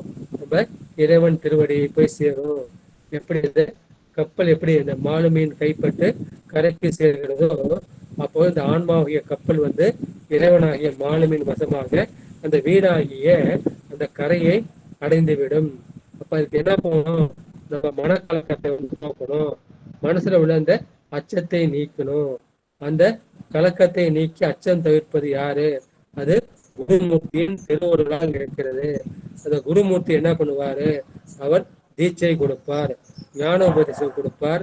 அந்த தீட்சையும் ஞான உபதேசமும் நம்மை கரையேற வழியேறுகின்றது. எனவே அந்த தேசிகர் குருநாதர் அருளிய அந்த நெறியிலே நம்ம நடந்தால் என்ன செய்யும்? நம்ம வந்து சிவத்தை போய் சேர்ந்து விடலாம். அப்போது நம்முடைய பிராரத்த கண்மம் வந்து தீர்ந்துவிடும். ஆகாமியம் வந்து ஏறாது. பெருமானுடைய திருவடியிலே நாம் கூடிவிடலாம். அப்ப போயிட்டு என்ன செய்யும்? அந்த பரம ஆகாசம் என்று சொல்லக்கூடிய அந்த துவாதசாந்த பெருவழியில அங்க போய் நாம் நிலைச்சு நின்றுவோம். இது எப்படி? இரும்பை வந்து காந்தம் இழுக்கின்றது. இது எல்லோருக்கும் தெரிந்ததுதான். ஆனா என்ன செய்யணும்? இழுக்கணும்னா அந்த காந்தத்தின் சந்நிதியில் அந்த இரும்பு இருக்க வேண்டும். இரும்பு வேற எங்க இருக்குது? காந்தம் எங்க இருக்குன்னா அந்த காந்தத்தால் இரும்பை கவரப்பட முடியாது. எனவே இரும்பை வந்து என்ன செய்யணும்? அந்த காந்தத்தின் எதிர்முகமாக அமைக்க வேண்டும்.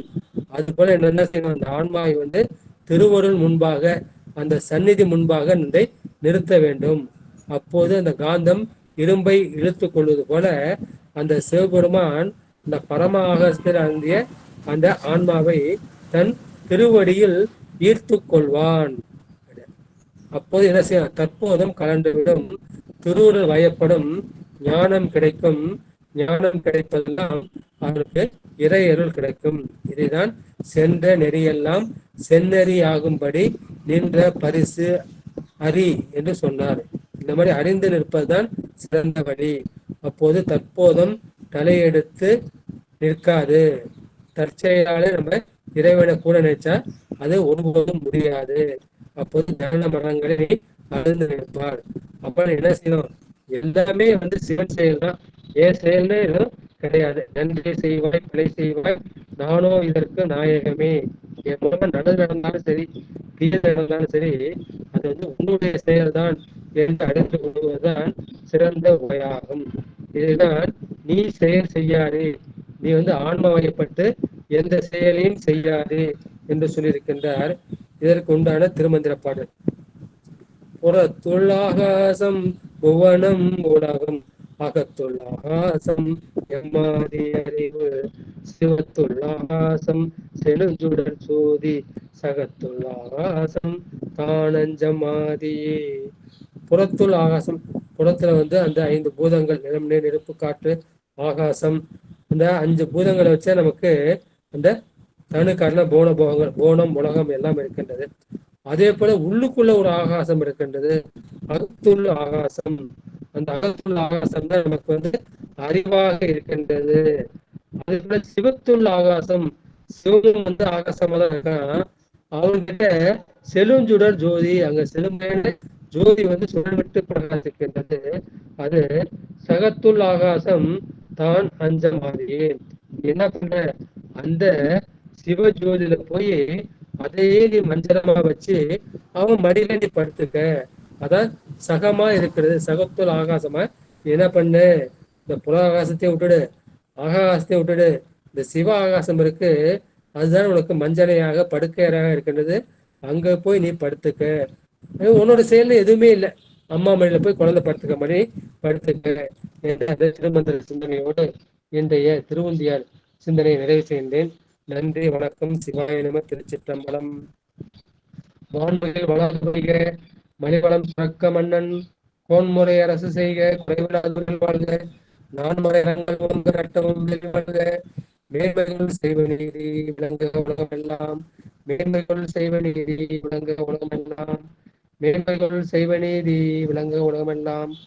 ஆறிரு தளந்தோல் வாழ்க, அறுமுகம் வாழ்க, வெற்பை ஒரு செய்தனிவேல் வாழ்க, குடம் வாழ்க, செவ்வேல் ஏரிய மங்கை வாழ்க, நாளைதன் அணங்க வாழ்க, மாறிலா வள்ளி வாழ்க, வாழ்க சீரடியார் எல்லாம், வாழ்க சீரடியார் எல்லாம், வாழ்க சீரடியார் எல்லாம். சீரடியார் வழங்கி இன்றைய திருவையூர் உயர்வந்த தேவனார் அருளிய திருவுந்தியாரை நிறைவு செய்கின்றேன். நன்றி, வணக்கம். சிவாய நம. திருச்சிற்றம்பலம், தில்லையம்பலம், சிற்சபேசா, சிவசிதம்பரம், சிவசுப்பிரமணியம், சிவசுப்பிரமணியம், சிவசுப்பிரமணியம். அடியார் பெருமக்கள் தங்கள் கருத்துக்களை பதிவு செய்யலாம், ஐயங்களை கேட்கலாம், எல்லாம் நிறைவு செய்து விடலாம். கலைச்செல்வி அம்மா, நீங்க ஒரு வார்த்தை சொல்லுங்கம்மா. அம்மா நானாங்கம்மா? ஆமாங்கம்மா, சொல்றேங்கம்மா. ஐயா ஐயா திருவடி வணக்கங்க ஐயா. ஐயா சூக்கும வாக்கு அப்படின்றது மௌன உபதேசமாங்க ஐயா?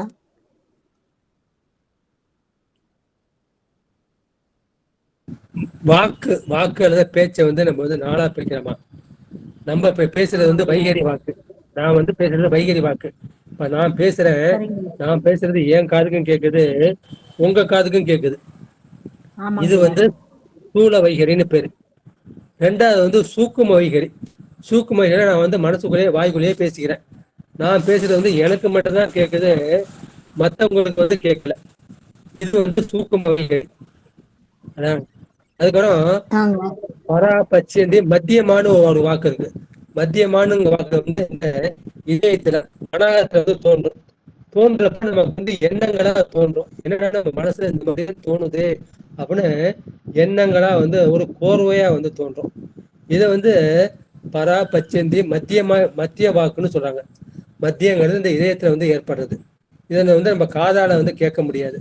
எனக்கு மட்டும்தான் தெரியும். என் மனசுல தோன்றது எனக்கு மட்டும்தான் தெரியும், மற்றவங்களுக்கு தெரியாது. இந்த வைகரி வாக்கு எல்லாருக்குமே தெரியும். அப்புறம் பச்சந்தின்னு ஒரு வாக்கு இருக்கு. அது எங்க இருக்குன்னா நம்ம தொப்புள் இருக்கு இல்லையா, அந்த தொப்புள்ள இருக்கு. அங்க எப்படின்னா அந்த வார்த்தைகள் பிளவுபட்டு இருக்கின்ற. இப்ப நான் பேசுகிறேன்ற வார்த்தை, அப்ப நான் என்